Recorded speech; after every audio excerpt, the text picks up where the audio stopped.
for me, entrepreneurship has always been the way. Investing is important because it's the only way you are going to be able to get rich and wealthy for your family. We can close the wealth gap by working together. Market Monday is the biggest investment show ever. My life has literally changed since watching EYL. When you can make people money and you can add value, they're going to be forever indebted to you. And I promise you this year, I'm going to make y'all even more money.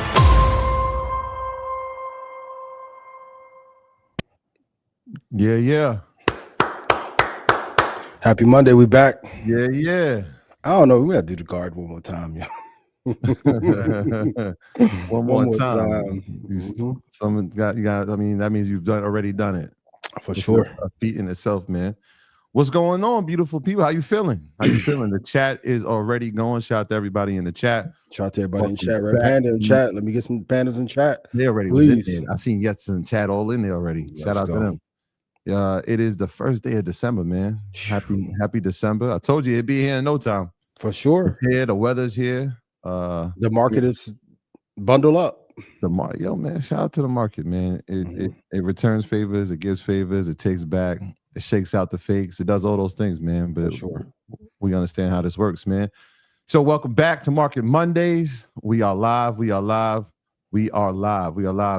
in the flesh, man. Shout out to everybody. Hopefully everybody's doing well. Had a great Thanksgiving weekend.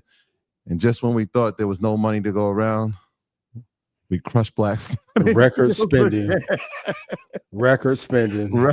Jennifer Lewis tried to tell us no spending for the holidays, and everybody went crazy. So they went crazy. Shout out to Jamal Bryant, Tamika. We was out. I saw them out at Target, and they was out there. They just couldn't stop it, man. They just couldn't stop the madness. But hopefully everybody made it safe. Got some good things for the family, and you had a good time over Thanksgiving. Shadi, how you feeling, man? I'm good. Happy to be here. Just happy to be here. That's it. It's a lot going on. For sure. So congratulations to Nas. Yes. For sure. Watch that live, bro. Man, we got a lot to talk about today. Blackout. Dope episode of Blackout. 10 o'clock Eastern Standard Time. You know the time, you know the place. We got a lot to talk about. We're gonna get into it. Let's just say that. It's a lot that happened last week and a lot that's gonna happen this week. Blackout. Let's get Blackout game. Y'all Wednesday. That's a fact. Thursday at 6 o'clock, we got a special episode. We got my boy Aquaman. Okay. Yeah. That's what I was saying. Right by the Yeah. We did that when we was in Dubai. Well played. Shout out to Daniel for connecting that. Absolutely. Aquaman. He owns 38 water parks in the Middle East, and I believe he's the owner of the largest on-water inflatable water park in the world. And he's the one that actually showed us the billionaire card. So there's a lot. He got a lot of information to provide. Yeah, let's just say that. That is a fact. It's one of those episodes that you sit there in the episode and you realize what everything that the man is saying is like, damn, he's right. Yep. And then we had a conversation about an hour after the episode that was just mind-boggling. It had me contemplating some things, man. I'll be honest. He gave me a deadline. Readjust. Yeah. We got to readjust some things. We might have to revisit some places. But yeah, he gave me a deadline. He was like, look, I'm gonna hold you to this deadline. That's it. I'm holding you to it. So, and then later on in this episode, we got Jason Gyamfi, the creator of the quarter zip movement. As you see, I got my matcha. Still sipping matchas. Matchas and quarter zip. Yeah. How this goes. It's only right. Yo, man. We are in tune. I'm happy to see everybody here. It's only right. So this gonna be a great episode. Get your notepads ready. We got a lot to talk about. Disclaimer. Let's get into that. Y'all know how this works, man. Do your own research. Our content is intended to be used and must be used for informational purposes only. It's very important to do your own analysis before making any investment based on your own personal circumstances. You should take independent financial advice from a professional in connection with, or independently research and verify any information that you find on our show and wish to rely upon, whether for the purpose of making an investment decision or otherwise. You know how this works, man. Do the research, share the research. Great research pays off. I'm telling you, we're witnesses into it. Share it when you hear it from a trusted voice. Make sure you give credit to that person. Let's build wealth. Let's build community. Let's build our brokerage accounts. Let's build. Yep, hit your freedom number, exit in silence. Stock club call will be Wednesday, this Wednesday at 5 p.m. Central. If I made you money, please put yes in chat. Happy belated birthday to my uncle. Love you dearly. Happy birthday, Jasmine. Red Panda Gang, I appreciate you. Let's have an amazing show. Yeah, happy birthday to my brother George. George was good. I spoke to him early. It's his birthday, man. He's 42 today, man. Happy birthday. And J. Crew, next time you have a birthday party, Rocky hit me like, yo, where you at? I'm like, not there. Shout out to everybody in here. Shout out to everybody in the chat. Shout out to everybody that Market Mondays has made money in the chat. We watched some things happen last week, man. We talked about it on the show. So some quick run-ups. Hopefully everybody executed on information, man. This is the number one place, man. Shout out to y'all. Yeah, we're gonna be talking about a lot. We're gonna be talking about a lot this week. But yeah, happy birthday, my brother Hore. H-O-R-E. Jorge. All right, let's start with something that we haven't talked about in a long time, which is real estate. So it's been, I don't know if everybody has been following, but I'm gonna rattle off some disturbing statistics. 1 in 3 Manhattan condos sold in the past year for a loss. 33% of the condos sold in Manhattan over the last year sold for a loss. Okay. Home delistings jumped 28% year over year, the biggest spike in a decade. About 57% of all homes sold this year had at least one price cut. Home values in top tier metro areas are down 2.5% year over year.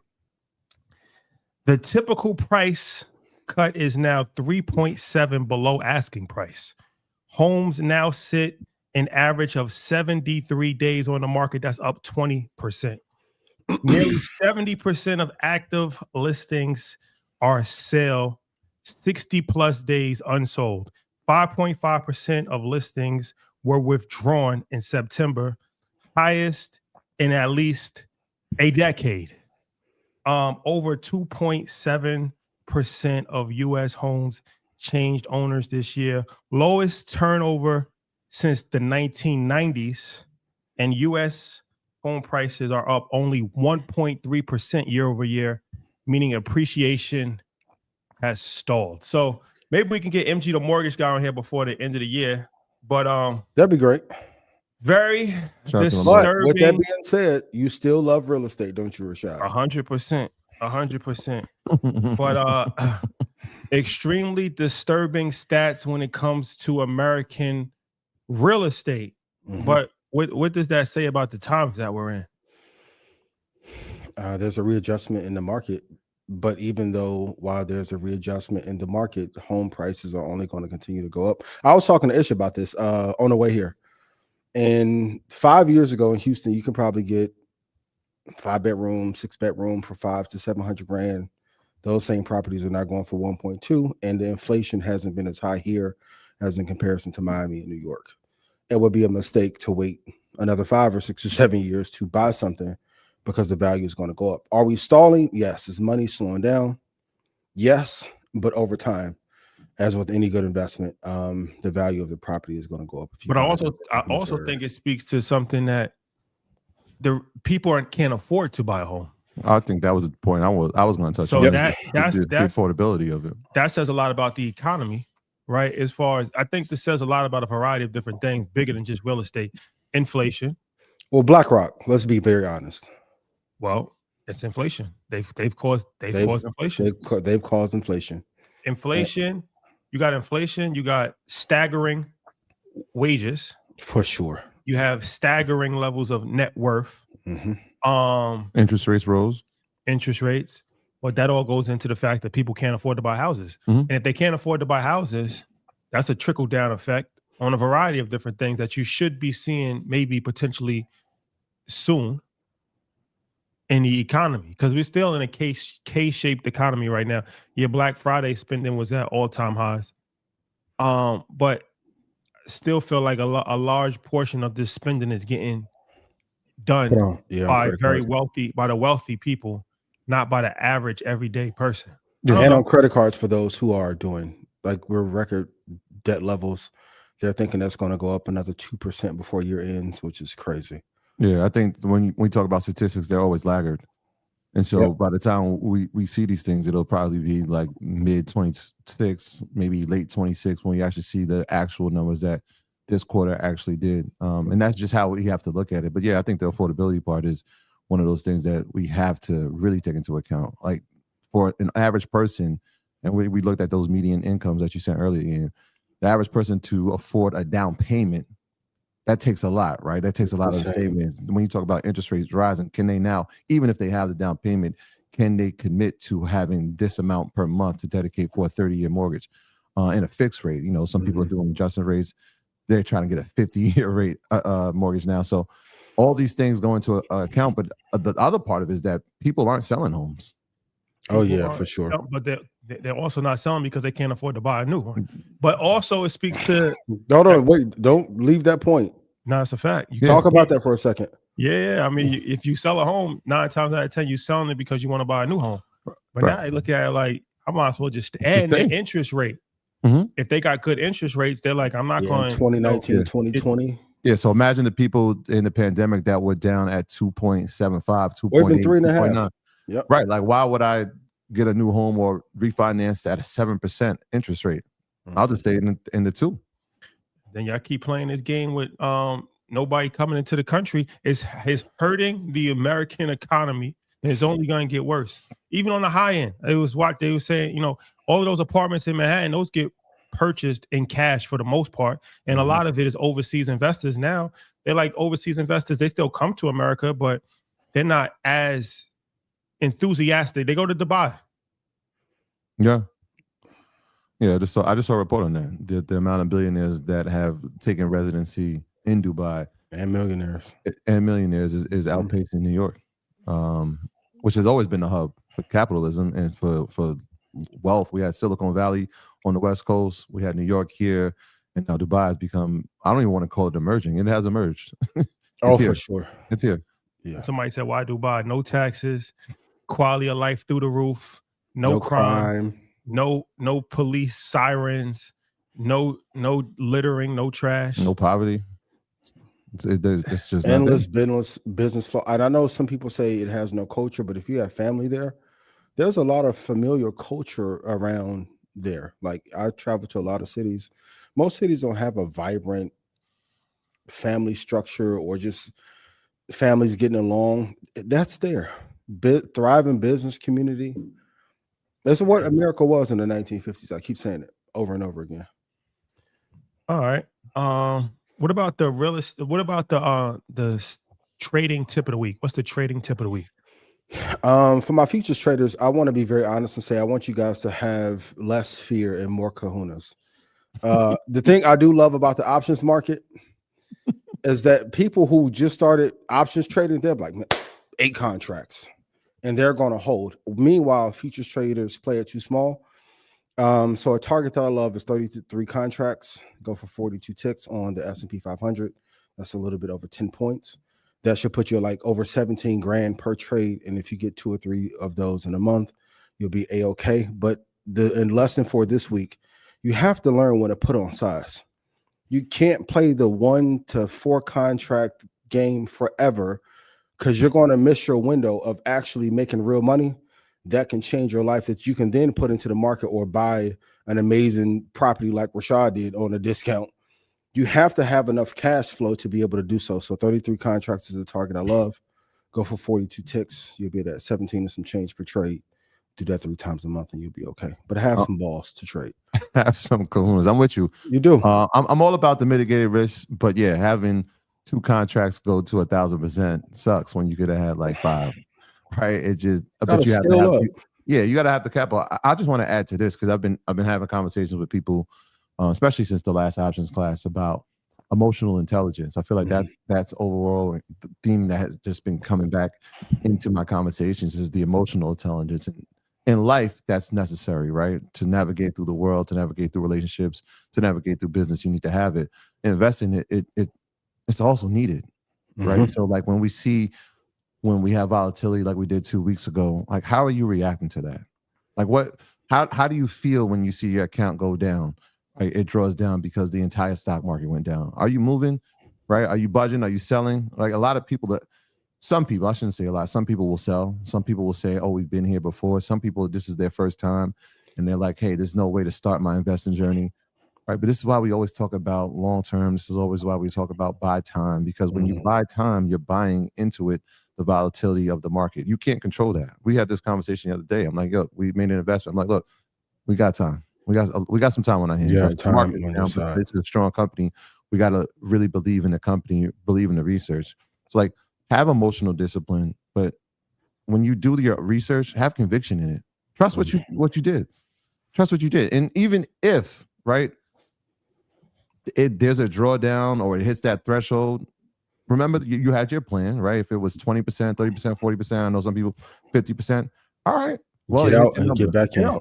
Get back, and there'll be another opportunity if you believe in that company. If you trust the research that you've done, have conviction, but have the emotional intelligence to say, you know what, I understand what this feels like. Because the day that you run up 60%, you should feel the same exact way. Be happy. Yep. Yeah, right. Mm-hmm. It should be even keeled. Have your seatbelt on. Trust the research. Trust what you're doing, and just be patient. And on the future side, like 33 contracts for NASDAQ is 33,000. ES is 16,500. I'm not saying it's a small chunk of change, but I know some people who are doing $100,000 elsewhere and getting 9%. And it's like, if you're able to get 200 to 400% inside of a trade or two, at some point, know when to put on risk. If you have you have to have your long-term portfolio set up first. Yeah. And even with this drop that's happened, if you've bought in March, in April, and last year, you should still be up a tremendous amount. Yeah. Now you can put on some risk. And if the market's falling to the downside and you're shorting, you should be up even more. Stick to your game plan. You like to short the market? Hell yeah. When it's falling. And it's a great lesson. Only short when the market is falling and go long when it's going up. That's why I say you have to obey direction. Yeah. Look at that month, week, then day. Obey it. Always. But when the market is falling, the market is going to fall faster than it can rise. Right. You got to take advantage of it. I'm just not only in futures is for sure. I'm just never. I've never been a big put guy. It's probably not worth the risk, but the futures market is evenly weighted. Right. Because they only care about the transaction and liquidity inside of it. So you're getting in and out inside of a day anyway. Yeah. So you're just playing the true direction. Yes, what I say in the futures market, it makes a lot of sense. It's I just don't have the. There's limited upside. We move around so much, and like I said, volatility happens. And if people do that, great. You can make money both ways, right? When the market goes up, you can make it on calls, you can make it on puts on the way down. Yeah, great. If you're skilled at that, great. If that's your strategy, great. I just never have been big on it. There's no reason to go short an asset that normally goes long. Michael Burry, I love you dearly. Great Substack, but there's no reason to continually short an asset that goes up in perpetuity. Yeah. Speaking of that, speaking of the asset that goes up, we have to talk about Apple. The rumors of its decline have been greatly overrated. Today, when the market was down, Apple hit a 52-week high. Yeah. Yep. It is back on track, $283. So Apple quietly is having a stellar year again, and is quietly moving up the mountain. Risk off. Risk is off. And for the record, I never took it out of two-tech. Red Panda, yes or no? See or no? Never took it out. I just said Tim Cook should be replaced. They said you were doing Apple wrong, but I never left them. I never left. And then they reported that he's going to leave. And today, Apple's head of AI steps down. So two things can be true at the same time. If you listen, I can make you money. So, but the bigger theme for right now, I put this in Telegram for Stock Club before we started. Risk is off, and Microsoft, Apple, and Google are going to act like a safety haven, like a bond, because no one wants our American debt anymore. So the projected return for Apple over the next 4 years is supposed to be 25 to 33%. That would effectively replace the bond market. So the big money is going to flow to places where it can get a return. and not have to worry about a 25 or 60% decline. And in markets like this, I think they're going to do a hell of a lot better. But do they still need to fix their AI strategy? For sure. I think when we had this conversation, it was kind of one of those things. Remember, I was like, yeah, I think we're looking at this. Maybe they're looking at this a little bit differently than how we were seeing it, in the sense of like everybody's rushing out to say what the product is, and their thing was kind of let's sit back and see what happens, and let's trust the regional approach that they said that they were going to take with going into India, trying to get China sales for the first time. They now passed they're number one back in China. The iPhone 17 beat all its sale projections, and there seems to be an uptick for 2026. And then quietly, nobody was like talking about this. They're in talks to use Intel, which what we saw Intel rise 10%, and so that AI strategy should be interesting, right? Like you said, the head of AI stepped down, but if we watch how Google rolled out their approach to AI, I feel like something similar is happening here, right? Where it was GPU. We were like, what's Google going? What are they going to do when here comes TPU? Oh, okay, this is different. Like how we are going to maneuver in this environment now. I feel like Apple has been positioning themselves, still haven't acquired anything. Yeah. Right. iPhone is still the product that it is. Right. They have expanded in the regions that they once dominated in. They're back dominating, which is why we're seeing this. Right. But the Intel play tells me that, all right, there's something coming from this. Right. The government has been involved. The government's been involved, one, and now you have Apple in talks. There's something here that we have to do a deep dive into. It's like an arranged marriage that Trump put together to get return back on it, to be very clear. And I'm not talking to the normies. I'm talking to the exceptional. I never said take Apple out. And Stock Club, yes or no? And yeah, I don't know what happened to the stock ticker. Next week. Yeah. I see the comments, disappointment. I'm not sure what happened to the stock ticker. They're disappointed that we don't have it this week. Sir, listen, when you chef well to have a masterpiece like you guys had on Thursday, it takes time. Because if it looked ugly, then it would be like, oh, this is what y'all came up with. So patience. Combination. But what I do know, like I said, 2 Tech 2 Index, Apple has been a staple in Stock Club for the inception. 8 years. And with that being said, shout out to everybody that took advantage of that Market Mondays, Black Friday sale, that bundle pack that we put together. It is officially sold out. You will be getting your information about NVIDIA in the next week or so. But yeah, everybody that took advantage of that's lifetime access to Stock Club, lifetime access to EY University 2026 InvestFest VIP ticket, in-person mastermind in Washington, D.C., Capitol Hill tour in Capitol Hill, in the Capitol Hill. Meet with high-level politicians, the Queen of AI, myself, Ian, Troy, in-person mastermind, and then the exclusive trip to NVIDIA campus. Talk with NVIDIA executives, going over the latest product deliverings. A few other surprises. A few other surprises. So that's major. So like I said, we'll be getting the information to you guys soon as far as that NVIDIA situation and the in-person mastermind. But kudos to everybody that took advantage of that. You're one step closer to hitting that mark. Now, Cyber Monday, for anybody that was not able to take advantage of that Black Friday deal, maybe the price point was a little too steep for your pockets. It's difficult times right now. We are doing a Cyber Monday deal.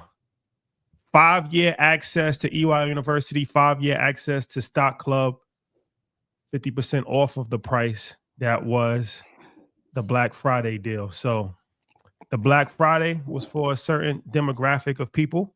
But if you were not able to take advantage of the Black Friday deal, you can take advantage of the Cyber Monday offer. 5-year access to Stock Club, 5-year access to EYL University, marketmondaysdeal.com.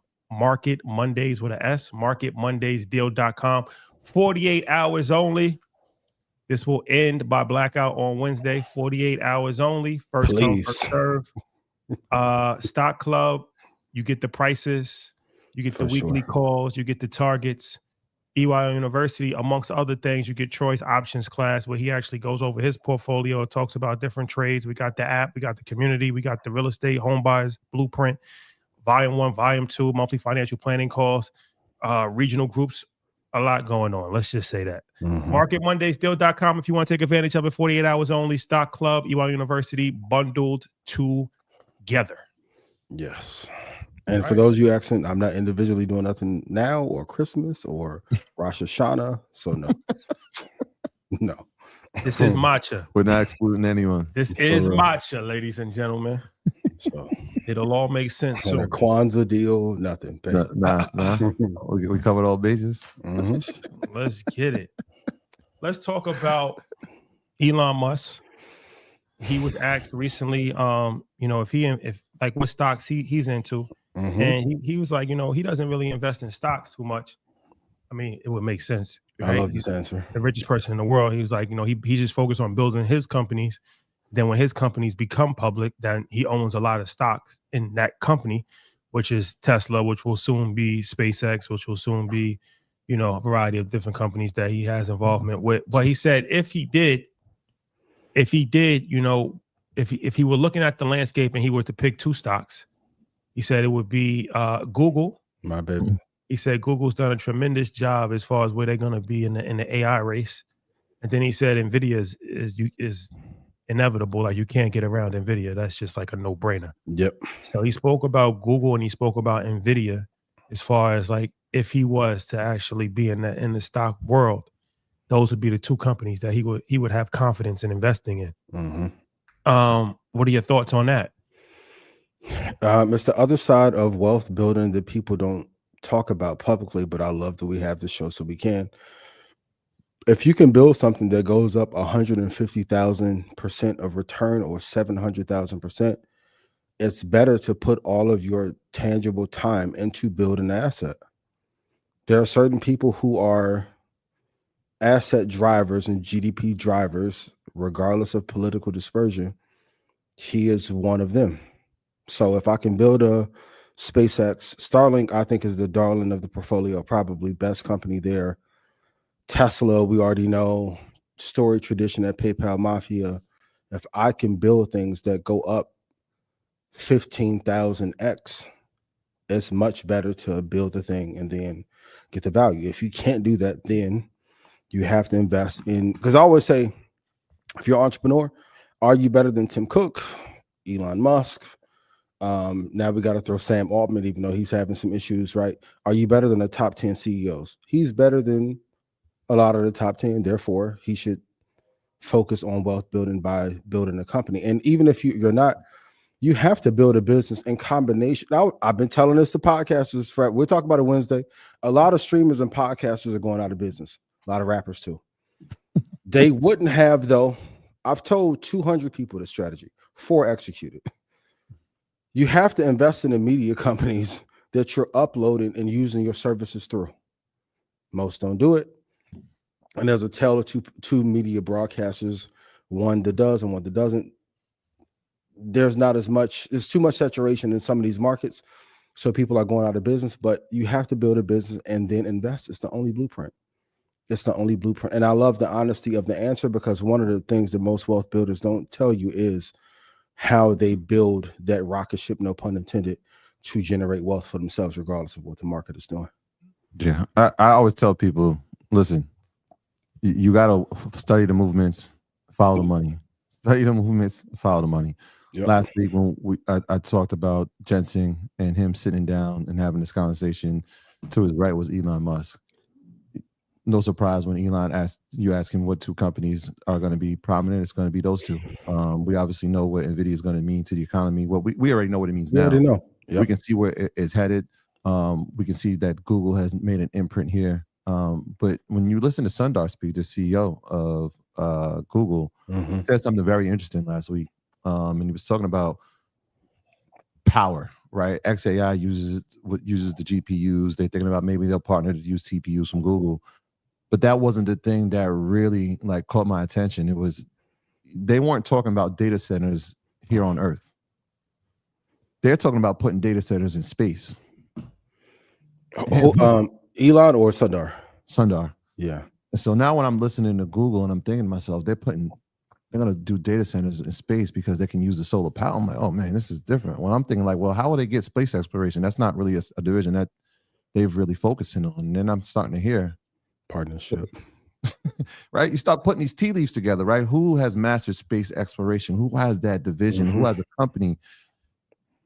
Well, isn't that what SpaceX is doing when we talk about the satellites that are already orbiting the Earth? We covered that in very great extent, and I'm like, oh, this is where they're going. And so start watching those tea leaves. Start when these CEOs start talking about each other and they're starting to praise each other. It's for a great reason. Partnerships are happening, whether we know about them or not. They're already looking toward the future. When I'm looking at, we're just trying to figure out how they're going to power the data centers here on Earth, right? Like we've talked about Meta in Louisiana. We've talked about all these data centers in the Midwest. We've talked about the fabs that TSM has put in Arizona. Now they're thinking like, hey, we got this covered. Where's the next space? And that's going to be orbiting the planet. So interesting that he says those two companies. Mm-hmm. And then somebody said, well, which because Ian said for content creators to invest in the companies that they upload content to. And then somebody in chat said, which would be with a question mark. So Google, because Google owns YouTube.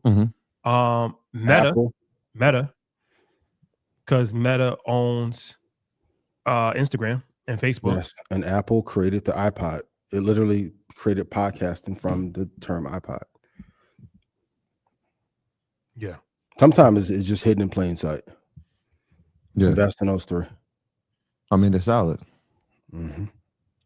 This has always been the Google case, which is why we have to have Google in the portfolio. Since I remember we had these these in-depth conversations. I'm like, yeah, it's got to be. You got YouTube yes, it leads it, but they still have the cloud business, and now you can see what they've done it with inside the AI bit, and they're not done. They're not done. They're just getting started. The partnerships are going to start increase, which is why we said like, hey, TPU, GPU, IO, it don't matter. They're going to Google and five. Google and five. Yeah. IOU, it don't matter. XP, it don't matter, right? It's going to need power, and the other thing that it's going to need is storage. So that's why we always talk about memory, because it still needs the brains to the operations, which is going to store all that data. And it also speaks to the importance of investing in ETFs. So, I mean, Google as an individual stock, but invest with Invesco, QQQ. We talked about that. Put a tweet out last week where it's $10,000 in NVIDIA. If you would have invested $10,000 in NVIDIA 10 years ago, right now it'd be worth $10 million, $10.3 million. So the first thing that people will say was like, well, who knew NVIDIA 10 years ago was going to be what it is now? But okay. With that said, if you would have put $10,000 in QQQ 10 years ago, it'd be $43,000. That's a good. Now, if you put $10,000 in XLY 10 years ago, it'd be $31,000. If you put $10,000 in SPY, it'll be $28,000. So even with quote unquote safe investments, over the last 10 years, you would have quadrupled, tripled, or at the very least doubled your money by investing in. So yeah, I mean the individual, but if you don't think that technology is going to continue to move the economy forward, where have you been? You're out of your mind. The only thing that's moving the economy forward. Yeah, where have you been? And 94% of those are flat or slightly underwater. If you look at inflation, another thing you have to look at is net margin. Google, Microsoft, Apple, Meta all have amazing margins. So, and I saw the comment earlier where the brother said you have to be a nerd to want to tune in. No, they trick us to thinking that you need to be a nerd to know how money moves when we move the market for a bunch of companies. You don't have to be a nerd. You just have to want to hear elevated conversations, quarter zips and matcha. Why wouldn't you? I too used to debate rap for endless hours on it. It doesn't matter. But at some point in time, I realized that I needed to make money to support myself and my family. Because Kaiser and all them put their money right into it. Even the music conversations, all those benefit Spotify, Apple, and the social media platforms Meta. Those are tech businesses, but they're not valuated like tech businesses, so they can rob the artists and inflate the value of the tech companies. But I feel like they are, though. I mean, they are. They're just not valuing them as such. Right. Because all of them have the tech component, which is when we talk about valuation, and we had this conversation in private, but like that valuation, I'm like, well, what are the ingredients? Like, what are the things to get the highest multiple? And everybody that we talked to is like, what's the tech component that you have in the business? Right? Do you have an app? Do you have, what's the user base? What's the retention? Like all those numbers coming to matter so much.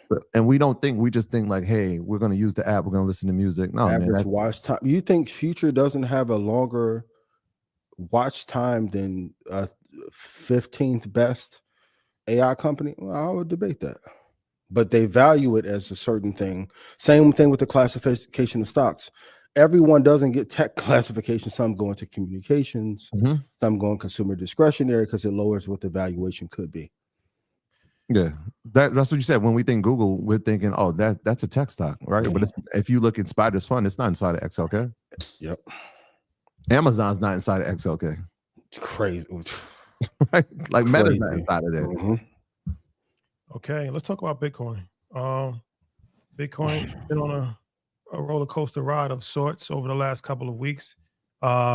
Hit low 80s, then spiked back up to low 90s, then dropped like yesterday, $4,000 or $5,000, and now it's hovering around the 86,000 mark.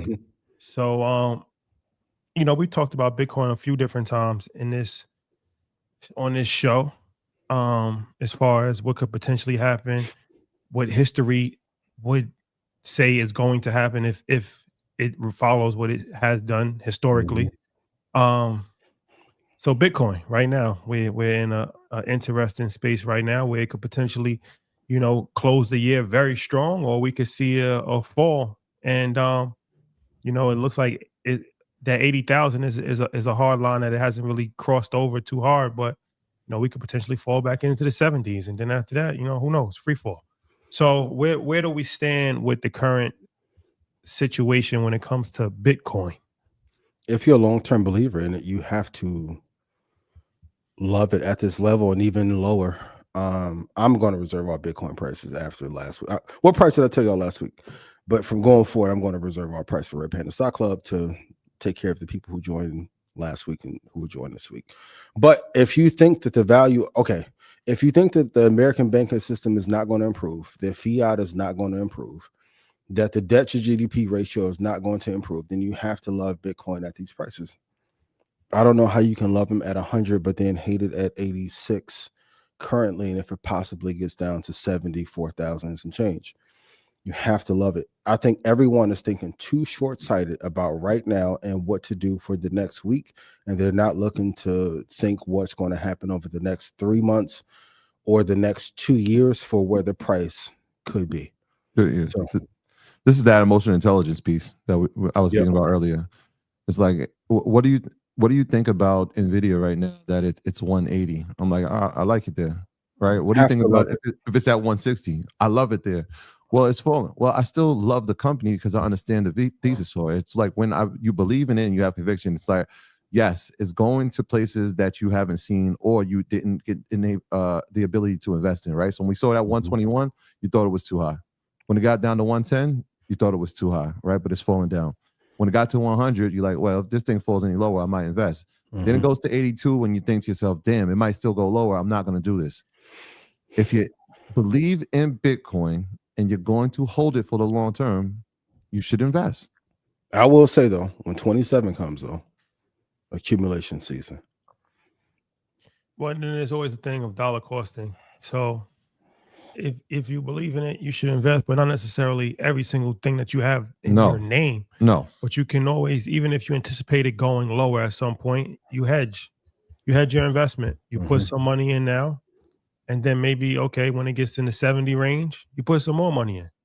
And then even if it gets to the 60 range, you put some more money in, because the thing about it is that you have to think that it's going to go up over the course of time if you believe in it. If you don't believe in it, then don't purchase it. But I mean, history has proven that Bitcoin has been the best performing asset class ever created since it was created For public markets, So, yeah. So, And like I said, we talked about this on Blackout, but in 2013, Bitcoin, Cyprus banking crisis, Bitcoin went from $2 to $100. Mm-hmm. And people were thinking that it was too much. Too then. high. And then when I first purchased Bitcoin, it was $5,000. People thought it was too much then. And then it went up to 20,000 and people thought it was a complete scam. And then it fell. Back and to then it fell. 3,000. So I mean, if you're playing this game with Bitcoin, you got to have a strong stomach. Mm-hmm. I don't think that you could really, you just gotta play the long game on it. But like I said, it's very good chances that Bitcoin goes down, but it's a slingshot. It goes down and come back up. Yeah, that's volatility. That's what. Put your seatbelt on. Yep. Having having cycles matters, but you also have to look at the institutional cycles too. Now Vanguard is having Bitcoin ETFs inflows coming in. That while Sailor is being attacked, that matters. That matters a hell of a lot. I think that's important too, right? So when we look at the typical cycle, I can't say this is a typical cycle anymore. These aren't regular cycles anymore. When you talk about institutional investing, when you talk about ETF inflows, because in November we saw the largest outflow of Bitcoin ETFs, right? People have sold out of it, so that's different. This wasn't a part of the equation in 2018. It wasn't part of the equation in 2022. It is going to be part of the equation in 2026. For it, yeah. So we have to evaluate a little bit different, right? We know, right? We were listening to all these institutional firms saying that it's a scam. You shouldn't do it. You shouldn't be involved. All that's done. Mm-hmm. All that's done. The paperwork is there. They're all here. This is a space that they are now participating in with retail investors as well. We already know that they're the whales in these positions. So the cycles are going to look a little different. That's why I'm very interested in seeing how it closes out this year and how we run into next year. Hold for the long term. That's the most, because if you look at a decade window, the Yeah. returns on a 5-year and 10-year are so astronomical, it almost makes sense to be a bear in that market. When you're looking at the 10-year returns, it can give you that will be the start of the generational wealth. Same with Nvidia, same with Microsoft. Like those 10-year hold cycles are really key. Narrative, ma'am, 978. You have been blocked, but I do love you. The good thing about YouTube is that when you block somebody, they can still watch the show. So you're not banned. No, because stay with us. But your line of questioning, get out, but stay here. It was too aggressive. And do we want to clean up the question? I was trying to, but I didn't fully understand how she was trying to word it. But I completely missed it. We have to be careful how we talk to each other. That's important. Mm-hmm. So when you're running your business, you're gonna have to deal with customer service issues. Like, somebody might come into your restaurant and they might want things, and how you deal with the customer is extremely important. But how the customer deals with you is even more important. So client selection will make or break a business. So vitally important. You get the experience of the energy that you put out. That's the experience that you're going to get back. Mm-hmm. If you would have asked the question in a more respectful, polite manner, I'm sure we would have answered it. But you asked it in a very aggressive, disturbingly aggressive manner, and now you won't get your question answered. So was it worth it? I want to see. I gotta pull up the. You got it there, Edwin. Can somebody do you rephrase the question in the next way? Damn. I'm gonna start reading these chats. To Edwin. Shout out to Edwin, my guy, a legend. Okay, MicroStrategy. How you feel about MicroStrategy? I think that as long as Bitcoin goes down, it's going to be a tough climb for him. Yeah. But I think that if he can weather the storm, it's either going to be all or none. It's 100. It's 0 or 100. It ain't. There's no middle ground with MicroStrategy. 5 years from now, it's either MicroStrategy is going to triple what it is now, or 5 years from now, MicroStrategy is going to get delisted because he's holding so much Bitcoin. He's put himself in a real position of power. But he's also put himself kind of in a vulnerable position if the tide doesn't turn quick enough in his favor. Yeah, and this was like part of when we had the conversation a couple of weeks ago. I was like, how many negative quarters can we have before they're gonna make some type of arrangement here. So this is interesting. This happened today. MicroStrategy potentially, is bracing for a possible Bitcoin winter, issuing 8.2 million shares of MicroStrategy stock last week to raise $1.4 billion. I want to use the word raise very loosely here, but this is what's being reported. You're very good. That will allow it to cover all of its interest payments for the next 21 months. Reading that, I don't know how confident an investor should feel, right? Like you're looking out 21 months ahead because you may not be able to pay interest payments. You quote unquote raise 1.4 billion by selling 8.2 million shares. They're looking ahead and they're seeing if this thing doesn't reverse after 21 months, then what? Obviously, there's other metrics that they have involved. There's supposed to be some convertible bonds that come into effect at that point, but that doesn't give me positive sentiment when we're talking about an investment from the not Bitcoin, but MicroStrategy specifically. Yeah, because he has to make sure that the company doesn't go insolvent. So he's doing future forecasts, and I'm sure he's got the warnings about the slight attack that is against him. I think we're not there yet, but most of the heavy bleeding to the downside, I think, is coming up soon. I do think we can get into double, like maybe high 90s, worst case scenario. But I think we should stop around like 120 or 113.27, like from a technical analysis standpoint. But the most important thing, which is like, I've been working on like this for our last episode of the year, like what the biggest lessons of the year, is not number one, but two is the acquisition in which you acquire the asset matters more than the quality of the asset. For him to have arguably the greatest asset on earth that is publicly traded or publicly available to be down this much makes no sense, but the acquisition price matters a hell of a lot. And I wish he would have calibrated for that a lot better, but a little bit more bleeding to come. But I think Mike's a warrior, and I think he'll come to an agreement with the powers that be so he can exist. But there's a lot of pressure from Vanguard and BlackRock right now that he's going through, for sure. Yeah, we'll see. He's under a lot of pressure. They said the average Bitcoin price for him is between 65 to 70,000. That's what he's purchased at, average. Okay, not a bad price. Yeah, we're at 126. But is that good debt or bad debt? That's why when everybody brings it, was good. We shall see. No, we shall see. If they call on the debt, that sounds good. If you never had debt called on you, you can have good debt called on you. If a bank acquires the bank that's holding your paper, and all of a sudden, even if you don't fit a risk profile for a bank, they'll say, "Let me get my $7 million." We come up there. Yeah, when they coming out the mask, you know what they're coming for. Pay it up. Shout out to French. They coming with the mat. They coming for your ice. Yep. They coming bare face. Yep. They coming for your life. That's a fact. That is a fact.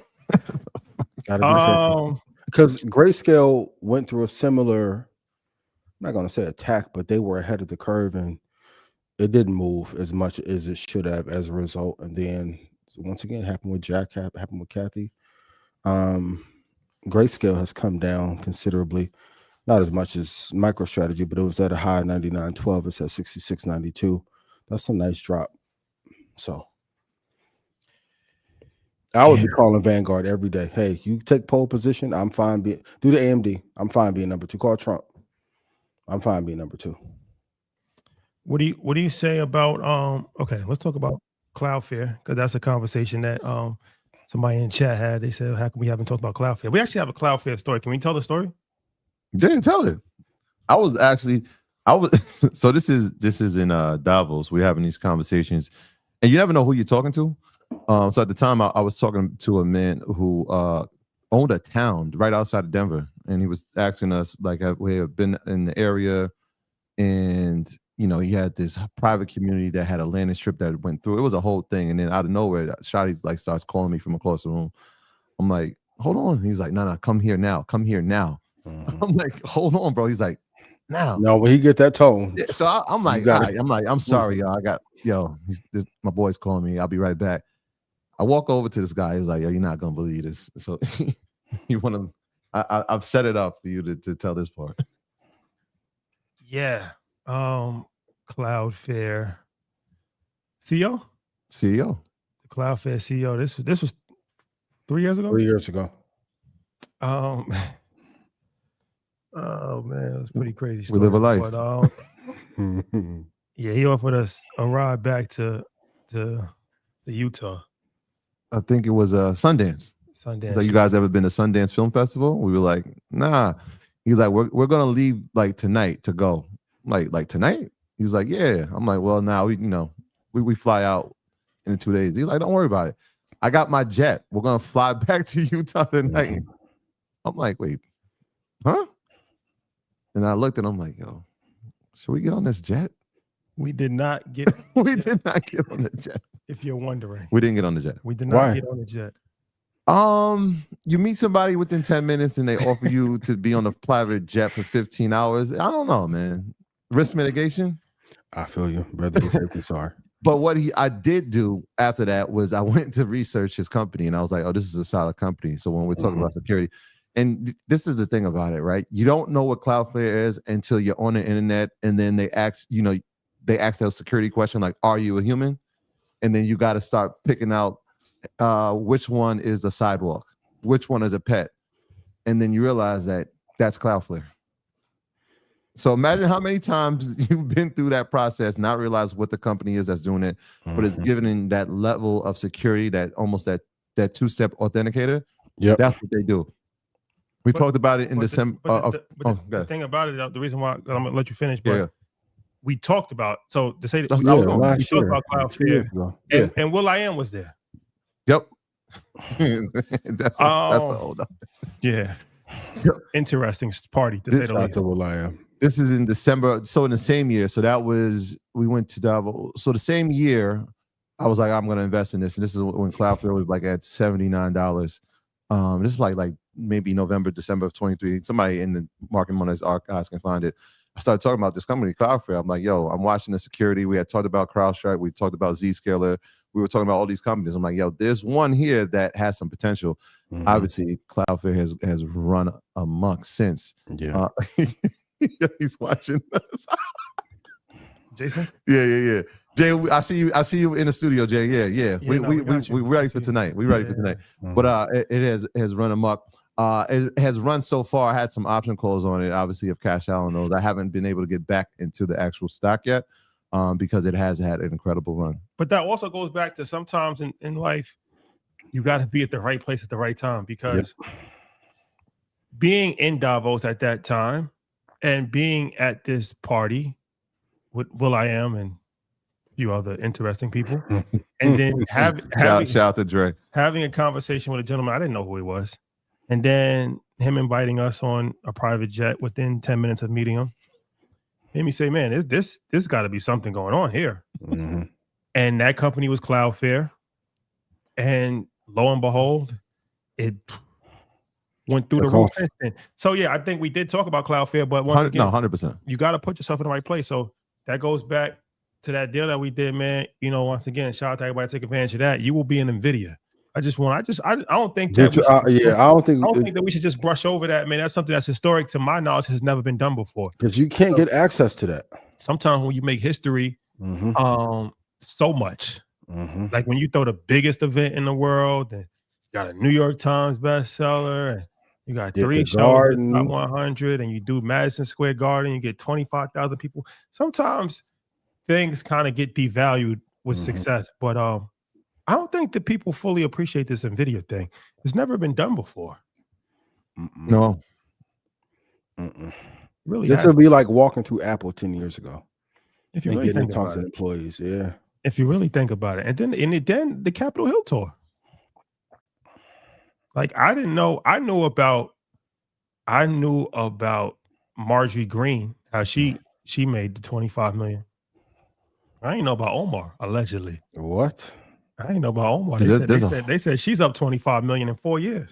The list is crazy. They said she's up 25 million in 4 years. These politicians don't get enough credit for what they're doing in the stock market. Whether you think it's right, wrong, insider trading, whatever, they've mastered this stock trading. They got it down. I mean, we highlighted the Nancy Pelosi situation just because of the companies her portfolio had. But right? she's not the highest.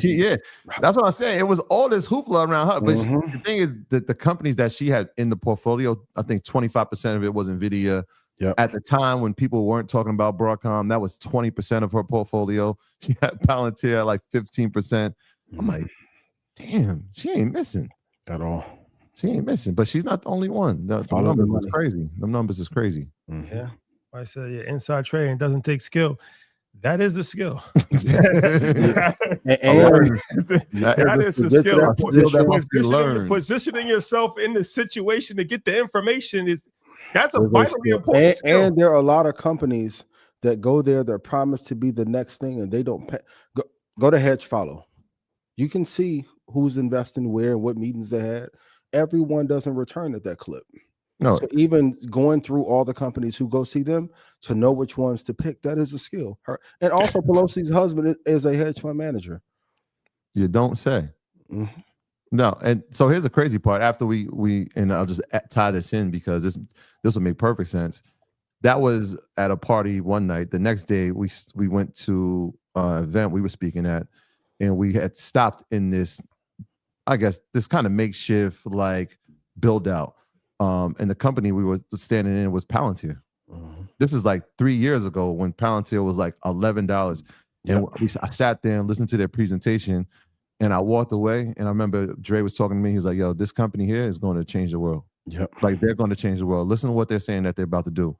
Like you think that surveillance is one thing, they're taking it to another level. And this is, again, if you didn't know what the company, it was $11, probably less than that. It's at 167 now, and that's on the down tick, right? It's pulled back since it was up at 190 or 198 or $202.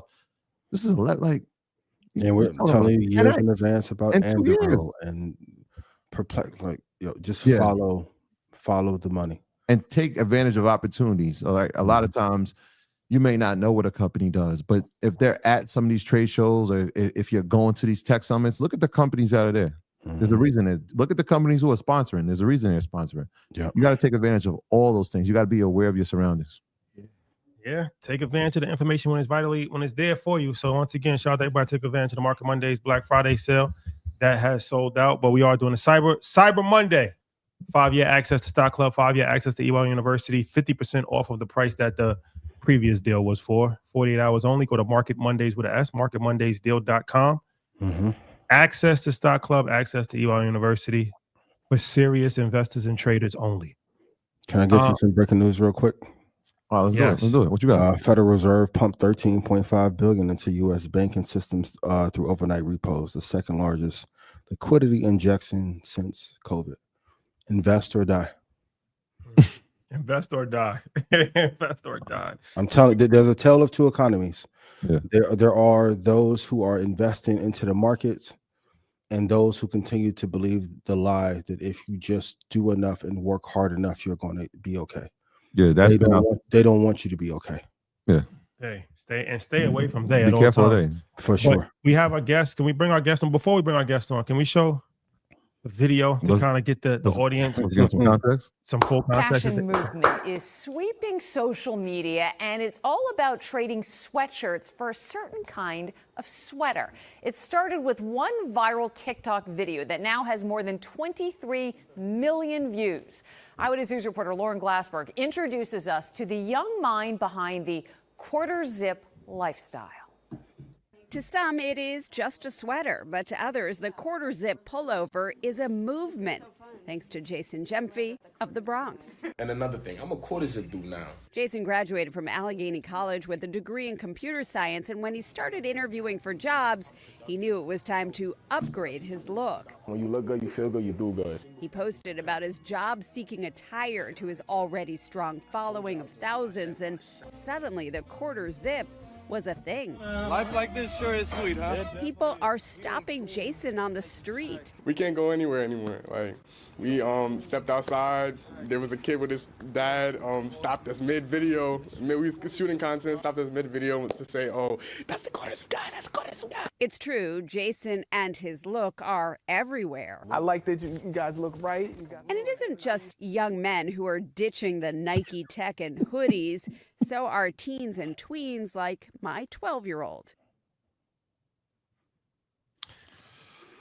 Hey, let's bring the good brother up, man. Let's bring him up. Troy, Yo, what's good, my brother? How you doing, man? How y'all feeling? Yo, I'm great, are we man. dressed for the occasion? I got the macho. 2 people got the memo.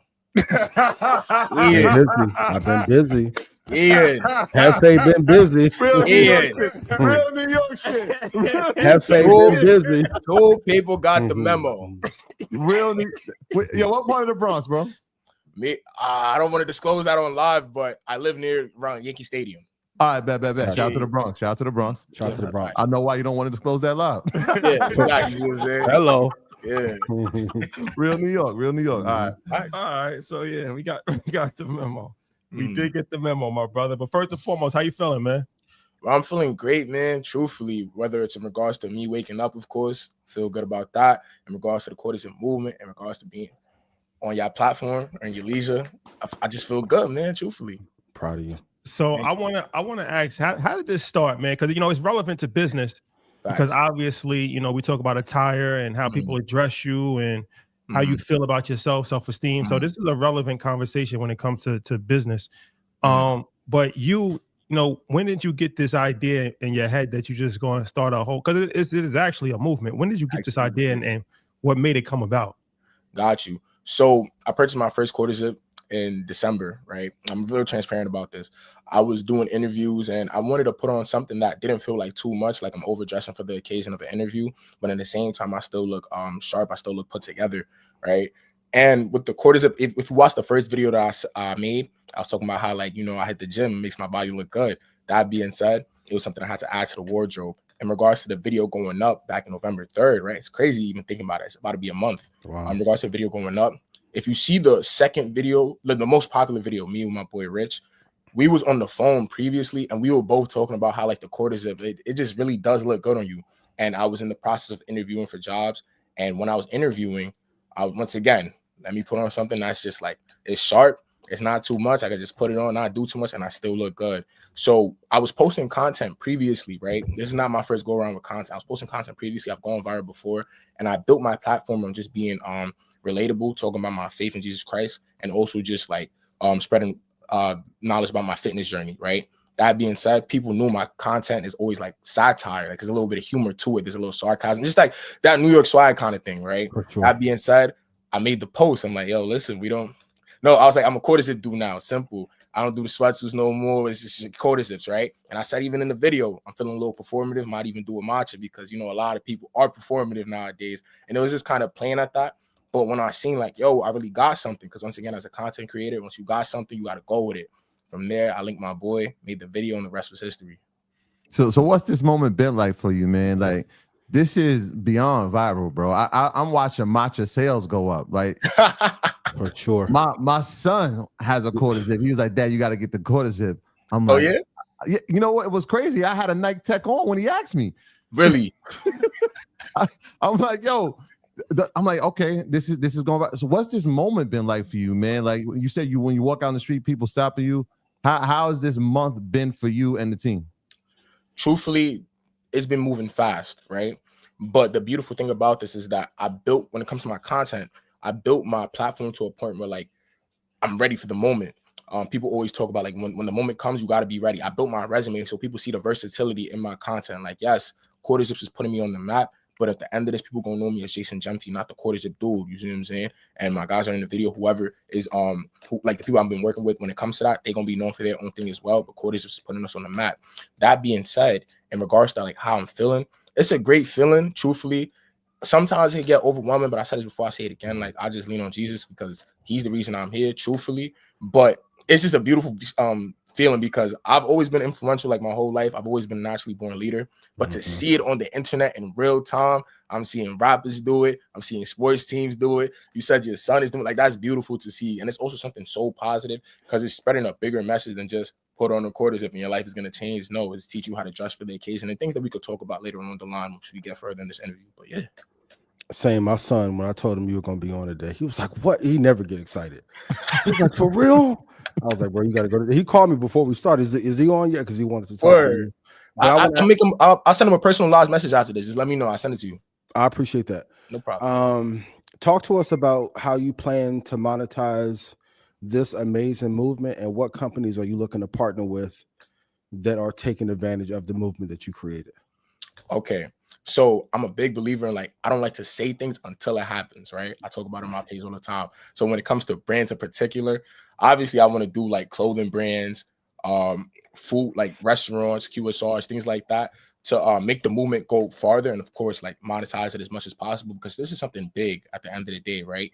But at the same time, I do believe in like taking your time when it comes to this, right? This is a viral moment. So it's going to feel like things are picking up fast. Truthfully, it's going to feel like things are picking up fast. But the minute you like limit yourself and just take that easy cash grab, you shot yourself in the foot, truthfully. So with that being said, of course, I'm trying to work with as big as brands as possible. Of course, that promote like obviously they got quarter zips and whatnot, but just talking about like expanding your palette. Any brands that like shed light on expanding your palette and just trying different things in this world, trying different clothing pieces, things like that. That's what I look for. And at the same time, just making things more accessible to my community because I talk about it all the time, bro. Like you don't see people sipping matches and wearing quarter zips in the Bronx 24/7. No, but so with something like this, it's exposing you to that. It's like, oh nah, this is cool too. Like the fact that I'm from New York and I've been a sweatsuit wearing type of person for the longest. I'm telling y'all, like, yo, listen, we could do quarters, we could switch it up. It's cool, it feel cool, it feel genuine. I feel like that's something a lot of brands could capitalize on when they choose to work with me. But in the meantime, I'm just taking it day by day and moving as strategically as possible with the team to make it happen. Yeah, for sure. You got good people in your corner. Stanley, shout out to him. Shout out Stanley, man. Yeah, shout out Stanley, man. He put this together, good brother. I mean, just from both, first of all, like I said, I'm proud of you as far as what you've been able to just change the way that people are thinking and the perception. And if I could offer any level of advice, I would say, there's been a lot of Black creators that have made a lot of companies hot and have started a lot of trends, but may not have monetized from it. So don't allow them just to give you free merchandise. For real. And that's the endorsement. And like, you know what I'm saying? Like, I know you're a very intelligent person, but definitely take your time when because a lot of these companies will use you are predatory to make millions of dollars and then you get pennies on the back end. My question is, from a psychological standpoint, right? Like, what do you think that this can do for a generation of young men that, we saw this whole Nike Tech era, and like I said, shout out to Nike Tech, nothing wrong with the Nike Tech, but it did get a little weird for a minute. We talked about this with the Pooh Shiesty mask. I think for sure in combination with Black Forces. Oh my god, it's the Pooh Shiesty with the one hand in your pants thing. It's like Black Forces. Oh my god, in August, right? In August. Talk about in August. They're doing in August. Yeah, it's crazy. Full-fledged ski mask in August. So what do you think that this can do for the way that a generation of young men are perceived by others and how they perceive themselves? Got you. So for one, I say it all the time: man make the clothes don't make the man, right? It's about what's in you. And the reason I feel like this even took off is because it's in me. You see what I'm saying? It's in me to lead a movement. It's in me to be a naturally born leader. It's in me to like do these type of things. But I feel like for one, it exposes young men to like a different side of like dressing, for example. A lot of young men out here, this is their first time putting on a quarter zip. They probably have never even knew what it was. And that's okay. Like nobody's judging that. But now they're seeing like, yo, bro, I could really be versatile. You got that aspect.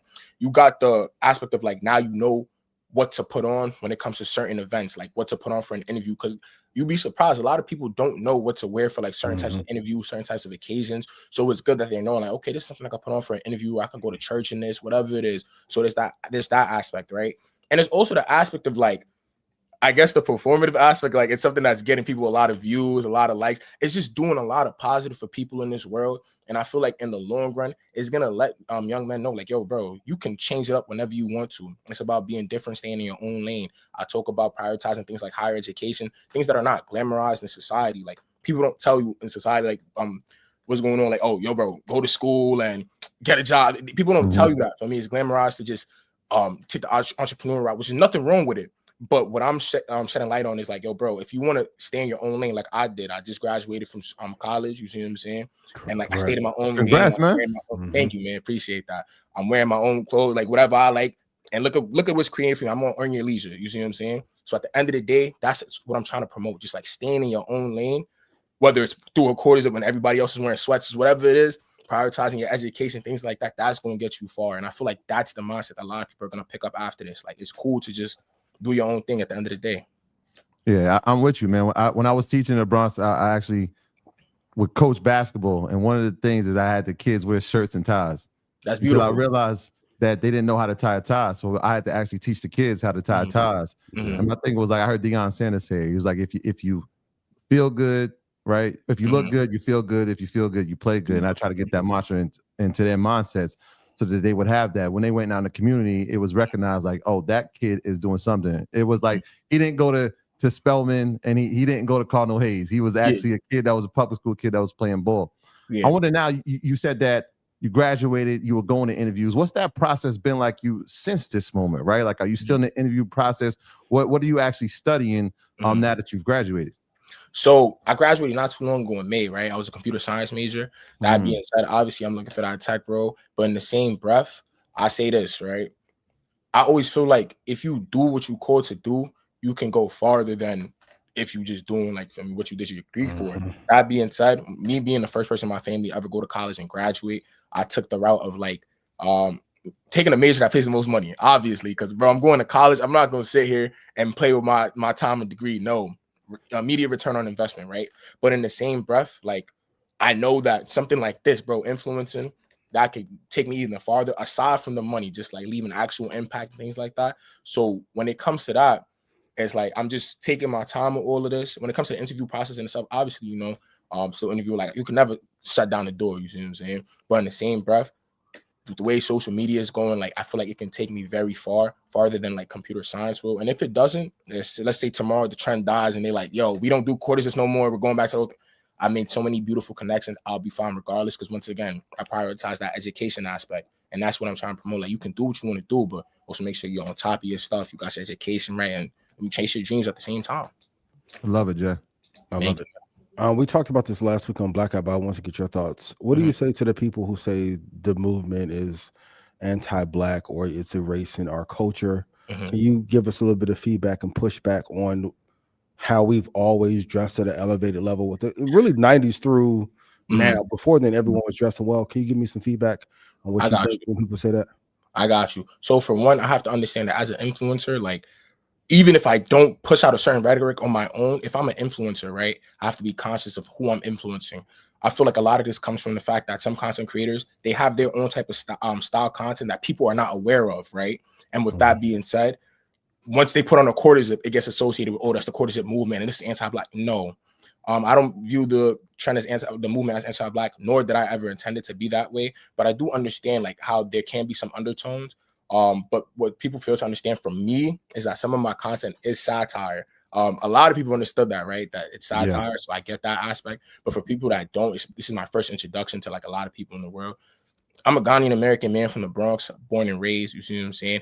I've said it before, I say it again. I do the sweatsuits. I know when to put it on and take it off, right? At the end of the day, I want people to just expand their palette and just know that there's more to the world than sweatsuits. There's more to the world than just going to the deli. Like actually expand your horizon, like experience life. Because it's always going to be there. Like the Bronx is always going to be here for me, right? But at the same time, I want to see the world for what it has to offer.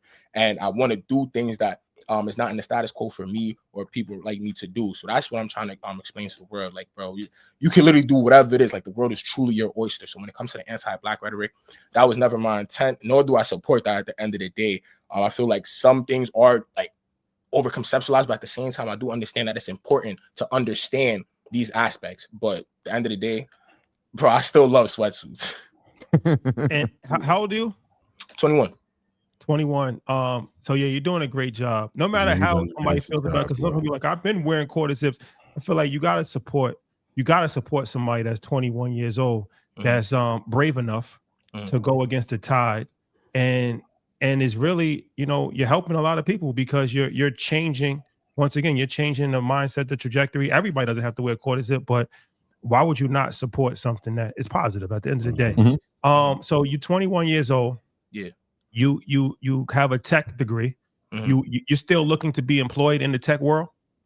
I mean, once again, if it happens, it happens. Currently, I'm a coding instructor. You see what I'm saying? So I'm chilling right now. I really like to prioritize what I'm doing right now, because I really value just like doing the groundwork, like being in the field, shaking people's hands, like leaving impact on people. That's always what I've done. Like even in school, my school will tell you, shout out like in college, like that's all I'm about. That face-to-face connection. When it comes to the tech aspect, it was more so like, we got to make sure that even if because I've never had the like I've never had the entrepreneurial mindset. I was like, yo, bro, go to school, because that's what I know. But now that I'm here, it's like, okay, the world is really my oyster. But at the same time, because I got that degree, it's good to fall back on. Once again, if this ends tomorrow, I got my education. So and what's the degree in? Computer science. Computer science. So what would you, in a perfect world, if you were to work in tech, what job would you want? The reason why I'm saying this is because this show is very influential. Yeah, and it's very powerful. A lot of people that watch this show. Yeah. Right. So you never know who's watching, right? So you may have an opportunity just from the audience right here. That's true. I mean, I'll say this. I definitely was looking into like long-term being in product management, just because I felt like that's something I feel like I could do, especially with the background I have in tech. However, I know that like 20 years from now, I don't want to be known as like the best programmer. You see what I'm saying? Like I want to be known for actually making impact. So listen, during my job search, I was looking for definitely like software engineering roles, data analytics. I even have a project. One day we could talk about it like off the record, but it's a project about wrongful convictions, right? And it's basically a website I made shedding light on like all the different statistics. I use different softwares to like actually show statistics pulled from the National Registry of Exonerations, right? I did this on my own. Off the top of my head, I can't tell you what it was because it's been like since May, but I like shedding light on things like that. I like using the tools that I know and have in order to actually like make a difference in this world. Like it'll be cool to code, sit back, code, and like make a couple of racks, whatever it is, but to actually make impact with the tools I have, that's what I'm about. So yeah. And before we can I make an executive decision here? Yeah, I wanted to just say something. But I just wanted to make an executive decision if I can. And I haven't gotten clearance on this, but sometimes in life you just gotta just go for it. So we're going to NVIDIA. If you're interested, we'd love for you to come with us to NVIDIA's campus in Silicon Valley if you're interested. Yo, I love that. I love that. I'm gonna be in contact after this, most definitely. Yeah, I mean, this is definitely an opportunity. But I was saying to myself, like, number one, do you invest? And if not, I want to make sure that we connect after this, and Ian can be on the call because I want to make sure that your brokerage account is set up correctly. I want to teach you how to do it. I want to make sure that you're making an impact not only for yourself but your community as well, because your impact needs to spread, right? So if you can do it from this, there's no telling what you can do in the world of investing from what you're doing. So if not, man, I would love to get on a Zoom call with you or have Ian on it with us and many people as we can have in the community and like walk you through it. Are you investing? Me currently, no. I've been told. Oh my God! Yes. Let us guide you. We got you. Send them my number, Sam. Yeah. Let's get on Zoom this week. We'll set it up. We'll set it up this week. We'll get the brokerage account open. And who knows, man? Maybe Ian will fund it for us. Yo, hey, Ian. That's what I'm hearing. That's what I'm hearing. One question and one thought. My thought is I'm very proud of you. Thank you. The last time we had this kind of movement, Hove did it. That's crazy. With the chain closed. Yeah. I'll be honest. Yeah. The dressy up thing, Hove did it, but you did it. Don't let any tech company. Okay, how many views have your video gotten? The first, all right. So the most popular one has like nearly 30 mils, like 28 mil. Wow. I say right here, like since all of this. Over 70 million views in terms of like my page with the Quarters of Movement. Yeah. And I was saying this earlier. Most tech founders can't get 70 million views in a year. Crazy. So think about what that value is. Your future is incredibly bright, and don't let anyone dim what you're doing, because this movement you built, that is a tech business inside of itself. I can think of 5 companies. Starbucks made one. I don't know why they're not calling you and haven't given you $5 million to help turn the brand around. Crazy. They need it. They need it bad. Absolutely. Hey, man. My final question for you: what's the one thing all of us can do, audience and us included, to help you get to where your dream goal is? Truthfully, man, just keep doing what y'all doing now, showing love, supporting. Obviously, some people like to say, like, oh, he's not getting enough credit, he's not doing this thing. Listen, guys, I'm working behind the scenes. All I ask is that y'all support my page, support the movement. Whether you throwing on a quarter zip performatively, or you actually want to just keep doing that. You see what I'm saying? Repost the videos, show love to the bros, my boy Rich, my boy Brooke, all the guys, and just make the movement as big as possible. And my last thing, I'm gonna keep saying wherever I go, that's the one thing I ask. Yo, the Knicks got to bring me to a game, man. Like that's pretty much it. We can make that happen. Okay. We gonna play a Christmas game. I want to be there with my guys. So something like that, make that happen. But on a serious note, just keep supporting the way y'all are. Like truthfully, because at the end of the day, I know I'm doing something beautiful. I'm doing something powerful. And as long as I got the support from my OGs, like I'm gonna be fine. Appreciate you, my brother. Thank you for coming on. World Wide West, get the man some tickets, please. Immediately. We'll make some calls for you, Jeff. Good looking. Yeah, shout out to the team too. Shout out to your boys too. I know a lot they in the videos with you. Shout out to them. Nah, for a fact, my boy. And shout out to Kevin Rowley too. I don't know if you know him, but he's a councilman in Councilman, the yes. And he's very supportive of your movement. He actually asked us to talk about what you had going on before on our other show, Blackout. So I know he's very supportive and proud of what you're doing. And yeah, keep up the great work, man. And let's stay in contact. Most definitely will do, man. God bless. And what's your page, Instagram, and all that for everybody to follow you? Got you. So my page on Instagram and TikTok is whois.jason. So whois.jason. YouTube Gyamfi Gains, GYAMFI Gains. So yeah, just y'all show love. Come to the page. Quarter-zip movement all the way. Going all the way with this. Yeah, I love my Bronx dudes, man. Shout out to the Bronx, man. It's brilliant up in the Bronx. Shout out to you, man. I love it. I love it. I'm gonna be out of here. Just want to say Jesus loves you. I love you. Y'all have a blessed rest of your night, all right? Yes, sir. Yes, sir. I appreciate you. Oh man, that's so dope, yo. I feel like I gotta get back in the classroom, man. 70 million views. And they want to call him an influencer. No. 70 million. No, that's not an influencer. That can swing an election. He called us OGs, man. I know we at this big age. At this big age, we OGs. I love it, man. I love everything about him. Speaks New York. I think it speaks New York City. It speaks Bronx. He's ready, got the degree, and that's one of those things. I know that exact point he's at in his mindset. It was like I can go where the biggest impact is. I'll always have that degree. I'll always have my education. It's something they can never take away from me. But I have an opportunity to change the world, and he's actually doing that, man. So shout out to him. And Rashad, great executive decision, because that can change his life forever. What a hell of a resume builder in terms of product building. You built something on their platforms in advance. Yeah, for sure. I just think that it makes sense for him to be out there. You know, especially, you know, his tech background, got a degree in computer science, and the way that, you know, I just feel like that's a very powerful visual and important, and, you know, networking standpoint and variety different things. I just feel like, you know, to have him in NVIDIA's campus, I think that makes a lot of sense. Yeah, and he's likable too. He's a great young man. And you think about when he talked about getting out of your community, there's more to the Bronx. There's more than just going to the corner store. Like now we get an opportunity to show him that there's more in the tech world than what you just studied in school. Like this is where it's actually happened. This is what it actually looks like. Plus, there's going to be people there with us from the tech world inside the community that'll be there, you know, with open arms and you know, receiving him with nothing but love. So this is community, man. That's what this is all about. I love it. Absolutely. And I can't wait to us to get on that Zoom call. Let's put him in Red Panda too. And take we're gonna set that up this week.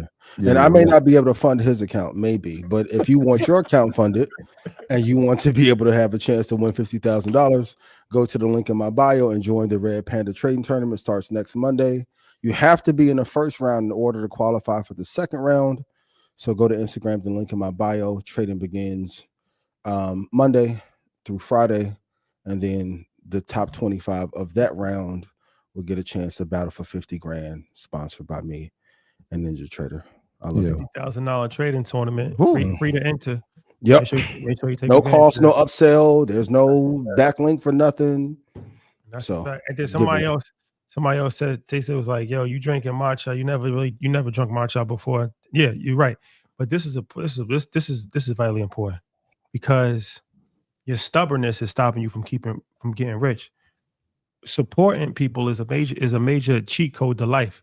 A lot of times y'all thinking with a negative standpoint of like, oh, I'm not going to do this because I'm gonna be jumping on the wave, I'm gonna be riding, I'm gonna do that. Like you're missing opportunities. And like I said, why would I not support something that's positive? It's not like he's not doing anything negative. He's not drinking lean. Yep. Right. He's not talking about selling drugs or kidnapping Popping people pills. or popping pills or scamming. Right. So, but we've been programmed so long to just be especially anti anything that's us. And yes, that we support anything black is glazing. We just look for any type of glazing, but that's a major key that's keeping people not successful. But it's also a major key that can elevate your life, is to support people. The further other people go, you support. And I've said that before on my Instagram.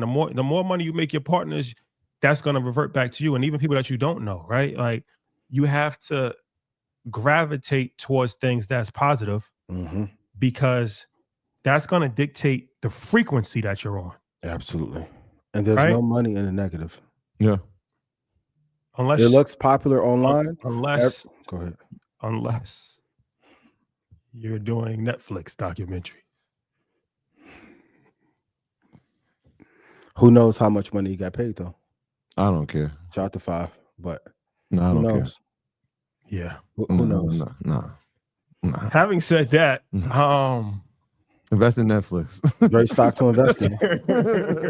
But most of the people who operate on that frequency and do negative content, you're seeing them go out of business. It doesn't work. It doesn't work long time. It's a horrible business model. Yeah, man, our ego be so crazy. What you said is like I would imagine that would be the conversation. Like, yo, y'all riding waves. Like yo, bro, like we supporting the kids. Like, yo, I've been rocking. Yo, y'all can see y'all rocking that 1998 you know on the low head. You know what I'm saying? I've been on that low shit, bro. I'm proud of you. But there's a generation of teenagers that didn't know what it was. That didn't know what it was. I don't think. And there's a generation of teenagers who didn't see you. You don't mean anything to them, but this dude does. So we're gonna support him and elevate him. Y'all gotta stop. And you only need one hit. Let me get back. He has one viral movement. If he translated, that's all you need. Because them same people, if they see his journey and he becomes what he's supposed to become, a lot of those people will follow. Same as they saw this movement in 2020 and followed. Like, it's a positive thing. Support it. Yeah, and again, I'm glad you said shout out to Stan. So Stan's is one of our guys. The fact that Stan was like, yo, let me figure out how I can help you. Let me introduce you to the guys. That's community, bro. That's community. He knew how to get in contact with us. He's our guy. Yo, we want to meet him. Yeah, let's do it. Quick support. Yeah, I'm supporting this. Yeah. Okay. Will December be a window to 2026 as far as what to expect from the market?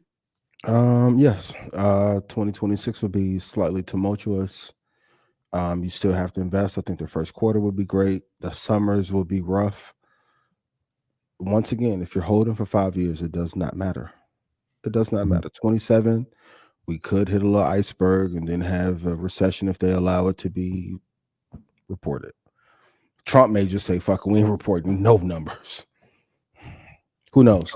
But it's an accumulation period. Put in chat, I'm going to accumulate through the winters. This is when you get to build, like that generational wealth word gets thrown around a lot, but these are the times when you actually get to build it. That's why I always go back and look at my post from 10 years ago. Like, stay the course of what you're supposed to do. You're going to have some great moments. If you feel like you missed out on NVIDIA and Bitcoin and Apple and AMD, you're going to have chances to in the next year and a half to do so. So hold for the long-term 5-year minimum. 10 years is ideally the goal. Enjoy the accumulation season. Yeah, it's interesting. We were looking at the months, and we like November kind of acted how we typically see September and October Yep. act. It's the first time in like 10 years that the NASDAQ was like trading like at a negative, and then I think it kind of creeped up on Yeah, at the creeped end up. of Friday. It might have broke even, but typically November is the month where we see the greatest gain inside of the NASDAQ over the past 50 years, which is interesting. Over the past 10 years, it's been July. Yeah, very interesting. But December, we'll see. So it kind of trades flat. We have seen some great years. 2022 wasn't one of them. Great accumulation year though. Great accumulation here. You're exactly right. We'll see. You know, we've been talking about this Fed rate. Always when you're watching these things, Fed rate, those type of catalyst events are always important. There's going to be a new Fed chair announced at the end of this month, so that we could see a spike as a catalyst event. But that earnings part, right? When we talk about earnings, companies beating earnings, that's been consistent throughout all of 2025. Yeah. The major hyperscalers have all reported. You won't hear from them till end of January anyway, early February. And so we'll start to see this pickup. We already saw the spending from the consumer side leading into December. I think it'll be a pretty good month. I always talk about that first 5 days of January. We did that first 5 days, and it's telling. Historically, if you see how the first 5 trading days of the year are positive or negative, that usually gives you an indication of how it's going to go, how the year is going to be. So yes, December I think will be good. Those first 5 trading days of 2026 is what I'll circle. And for everybody in EYLU, y'all know how this works. I'll put the diagram up so y'all can see the history of it. And then also the Department of Labor canceled the job report for October. But in addition to that, they also canceled or delayed a few different things. CPI, real earnings, the job openings and labor turnaround survey. To put in full context, this is the first time in American history where a job report was canceled. It's been delayed before. It's never in American history been canceled. So that's not good. But that's why last week we were talking about why did they release the September reports? Just to tell us you're going to cancel October's. To make up for it. Robbing Peter to pay Paul on paper. It's never happened before in American history. So there's turbulence. But the S&P finished positive for 7 consecutive months. It did. Longest streak since 2018. Continue to hold 2 tech 2 index. No stress. Hold for the long term. You put this in chat. You only need 4 to 6 great stocks to have a massive amount of wealth. Yeah, and we're like 20 days from having another double-digit positive growth in the NASDAQ, in the S&P, and in the Dow. This will be the third year. I think if we go over 20, it'll be the third year in a row. 20. Yeah, and we're right there. I think the NASDAQ on Friday was at 19.5%. So we're right on that 20 line. Let's see if we can get. I think we'll get it. The drought is coming.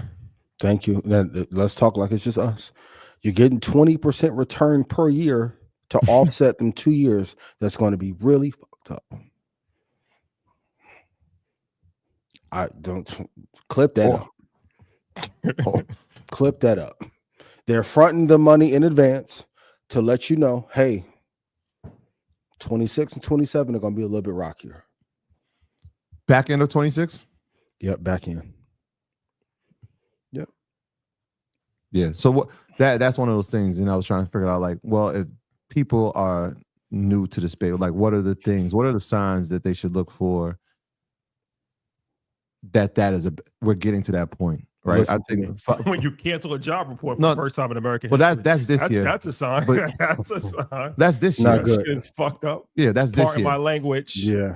Pardon my language. And even that, grow up. Yeah. I've gotten cursing. I've got a few. No, I'm saying that's this year, and even with that, the market still went up, right? But this is going to be something different, right? So like volatility is something.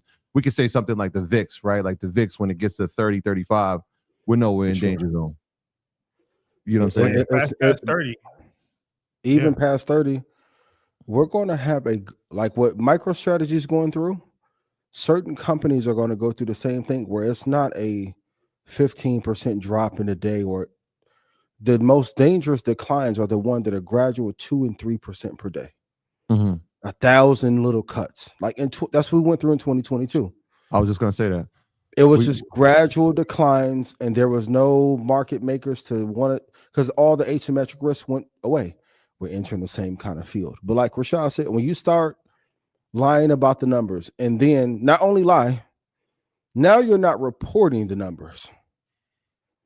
That's not a good sign. New Fed chair, not a good sign. You say what you want to. It's not a good sign that he's putting in the guy that he wants. Mm-hmm. Not a good sign. Also, listen to me. I'm gonna come on every week and tell you. Yeah, I told you back when we did the Breakfast Club in the year 26. Oh, how did you know, bro? Listen, listen. Yeah. So those are things, right? Like when we talk about what are some indicators, like those are the things. I think what you touched on that reporting. We've been. It's kind of crazy if we watch the past 2 to 3 years. Let's take 2022 out of it. Yeah. Especially like companies like Nvidia, these hyperscalers, we've been watching them beat quarter after quarter after quarter after quarter. I think one of those telltale signs that we should be mindful of is like when they don't beat. What happens the first time that Nvidia doesn't beat this quarter? The rest of the market is going to fall apart. And also look at if OpenAI and Endeavor go public faster. That's definitely a sign because you don't want to go public in the middle of the crash. And they're still talking about it, right? Like now the debt has increased. The debt has increased. Yep. Yeah. Well, they keep raising money. We'll see. Yeah. Question from the audience. They said, should IBIT or could IBIT replace one of the tech stocks into Tech 2 index? Never. Or can IBIT fit into Tech 2 index? Do what you want to do. If it doesn't work out, that's on you. No. Do what you like. And here's why. This stock club, I won't give this, but Microsoft and Apple and VOO and VTI is set up to absorb any collapse out of the top 150 reasons why the market could go down. I haven't calculated that. Like as much as I loved NVIDIA, it would have made me look brilliant 2 years ago to replace it. Don't want the downside risk though, because the maximum drawdown for NVIDIA is 65%. It's not that for Apple. So while the rest of the market, if the market falls 40%, Apple's not going to fall that far. They'll have levers in place to make sure that they don't go down that far. So no. And also when you have a good investing system, you don't change it every 2 years because you think something is cuter. Mm-hmm. You can do all your cheating and side chick shit like y'all did on Thanksgiving, but that portfolio stay faithful though. Your portfolio's faithful? Gotta stay faithful. That's why we get to talking about, oh, I don't like this. I've been free. Dog, you go cheat in your personal life if you want to, but when it comes to that portfolio, faithful. Be faithful. Be faithful to your portfolio. Don't swap nothing out. You got your little roster, red pillars, right? Same order. I'm not changing too much. Just keep re-upping. Just keep re-up. Treat the portfolio with some damn respect, please. Please. So, but do what you want to do. You can. Another sign too. If we just wrap the show up, it's over. Okay. That might be a sign that the market's the going next too one. Yeah, but you know what? You know what's another sign? And you started the show with it. But like if we start to see like commercial real estate, like that like we've seen some signs. Yes. There are signs. There's a regional banks start to collapse. The thing is like those things have all happened at different points and we just kept going. We watched a regional bank collapse. Mm-hmm. And they found a way to and we just kept inject. But even 94% of the S&P is not a primary consideration in portfolio allocation. That's a scary sign. Because you got to think, if that's the case, from 2009 through 2019, pretty much because of zero interest rates, that's why the majority of the market went up. And then when that went away, it was like 15 companies that you could really lean on. Like if your life was on the line. That's scary. European stock market, there's not one there probably with the exception of Spotify. I would have invested in first. Flip a coin. Not one. What's the investing lesson of the year? The price in which you accumulate the asset matters more than anything. It's not just a technical analysis thing. This is a risk to reward ratio thing. The price that you buy the asset matters, and do whatever you can to get that cost basis down. Because even if, let's say Saylor's right in his assertion about the value of Bitcoin, the banking cartels are showing you in real time, I don't even care if you have the number one asset if we want inclusion into it. There's different levels to the game. Why do you think everyone's going to Dubai? Because there's no asymmetric risk to reward to build it in America first. That's why everyone's going to Saudi. They're telling you, hey, yo, I was going to go to the tech conference in San Fran, but I'm going to Dubai and UAE and Saudi. Go capital raise. You don't got to listen to me. Follow the money. That's it. Follow the money. Be a disciplined investor. Mm-hmm. What's your thoughts on the stock market and what investments are you looking into? In terms of next year or this year? Next year. Next year, I think we still have a bullish case. I still think we have a bullish case. I think the hype around the AI bubble has been overdrawn a little bit, based on everything that we're seeing. Right, it's the AI bubble, and then Google says, "Hey, where you can be more efficient." Oh, AI bubble has gone away. I think the story still will become how we become more efficient on how we're going to power this. I don't think we have a clear solution there. I talked about who I think will lead that. I still, and I had this conversation today, I still see this memory sector as something that will be very bullish in 2026 from the amount of demand versus the amount of supply. In fact, Samsung has decided that, they are limited, which is why we saw Micron rise. But even Google, as a memory partner, they had Samsung as one of their clients. They said that there's talks potentially that they're going to move away from Samsung as their primary DRAM memory component, which is interesting because it goes back to that theory that we've been saying all year long since this administration has been here. We're going to make sure that American companies are great, and we're going to make sure that American companies partner with each other, which is why you saw Apple now talking to Intel, right? All these companies are working together, which tells me that memory, that component, and the American company that leads it is Micron. There's still a huge story to be told there. So I like that going into it. I'm going to do a whole class on it about my picks for 2026 in the next class.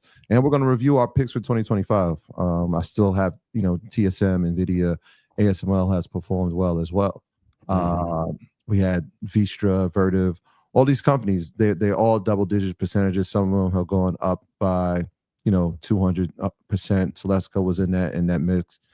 So the bullish case is still there. I'm still bullish. There are still some opportunities inside of the space. I'm actually going to post something tomorrow about. I gave that analogy between how the body and the human anatomy and AI and the connectivity, how they correlate to each other. I actually used Nano Banana 2 to create the illustration. It came out fire. That's fire. I'll post that tomorrow because there's so many components that have to work together to make this work. So I'm still bullish on the market, and I'll be giving away my picks for 26 on Market Mondays before we end the year. You're gonna post it where EY University? Yeah, I'm gonna put it inside the stat.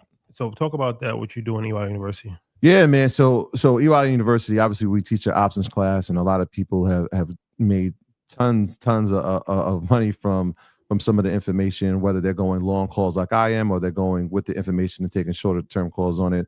Inside of that, there's also information that gets passed through the community. So that's why I said the app is so important. So when we're talking about valuations, do you have a tech component? Yeah, we have a tech component. It's our app. It's where our community lives. It's where we communicate with each other. But inside there, we got our investor club as well. So we have amazing teachers inside there that not only listen to the class and review the information and give a deeper dive, but they actually give their own information as well. And I've been using the information, especially when we brought Austin on for our episode when we're talking about Bitcoin and the cryptocurrency space and how he viewed it.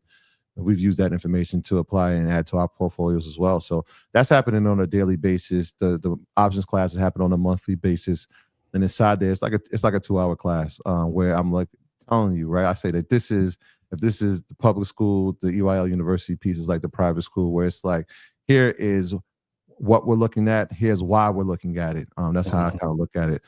So yeah, we're gonna give out all the stock picks for 2026, and again review 2025 because we've had an amazing year. In fact, I put my portfolio in the chat box. We go on a call, and they were like, your portfolio has beat the S&P by 85%, which is nothing to sneeze at. So kudos to everybody that's been using the information and executing on the information. EYL University, once again, Cyber Monday deal, 48 hours only. EYL University and Red Panda combined 5-year access to both, 50% discount for what the Black Friday sale was, running right now for the next 48 hours. EYL University and Red Panda combined gives you access to Stock Club, gives you access to EYL University, the app, all of the information that Troy just spoke about. One other sign real quick to keep your eye on for 26, but it's happening now.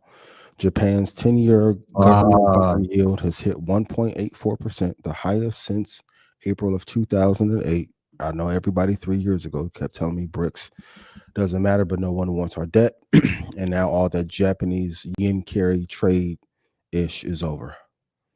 So if that bond rate continues to go up, that is not a great sign for us or our stocks. Are we frozen? Economy.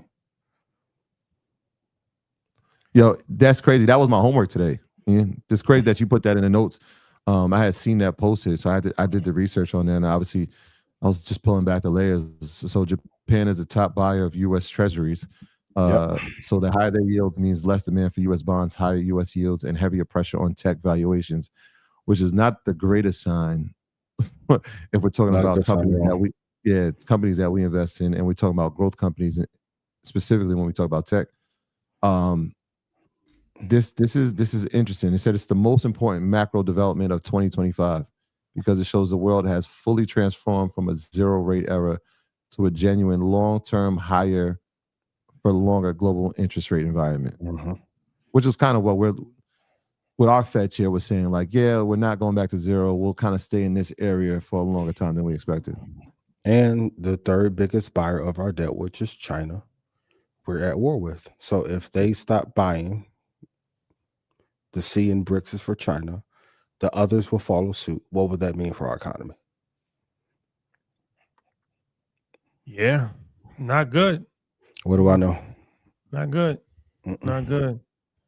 But yeah, I guess we're frozen. So are you? I think so. We can wrap this up. It's a cold world coming. Bundle up. Listen the first time and go watch every episode. Every question that you ever want answered, answers begin in Market Mondays already. Yeah. That's what makes it dope, is that we were here in 2020, we were here 2021, but we were also here for 2022, the entire year, while the market pulled back. The NASDAQ was down 32%, Nvidia was down, Microsoft was down 30%. We were here for all of that. So like that would be a good go watch those episodes from those years and how we performed. Sure. Well, ladies and gentlemen, it's been real. Like I said, we have some technical difficulties, but hopefully next week we'll have better Wi-Fi service and we'll have a stock ticker, God willing. Thank you guys for tuning in. If you have questions, I think Ian is frozen now as well. Thank y'all for coming out. God bless. Good night. Get home safe. Go to Market Mondays deal, Market Mondays with an S, marketmondaysdeal.com. If you want to take advantage of the Cyber Monday offer, Stock Club and EYL University, and we will see you guys on Wednesday for Blackout, and then we will see you back on Thursday for Earn Your Leisure. Amen. Yes. 5 p.m. Wednesday for Stock Club call. See you guys for Blackout. Invest or die. Yeah, be good. Happy birthday again to my boy George, and happy birthday to the Billy Goat. His birthday this weekend. Oh, December 4th. Happy birthday. Oh, for sure. For sure. Peace. Okay. They said they can hear us though. Let's talk privately.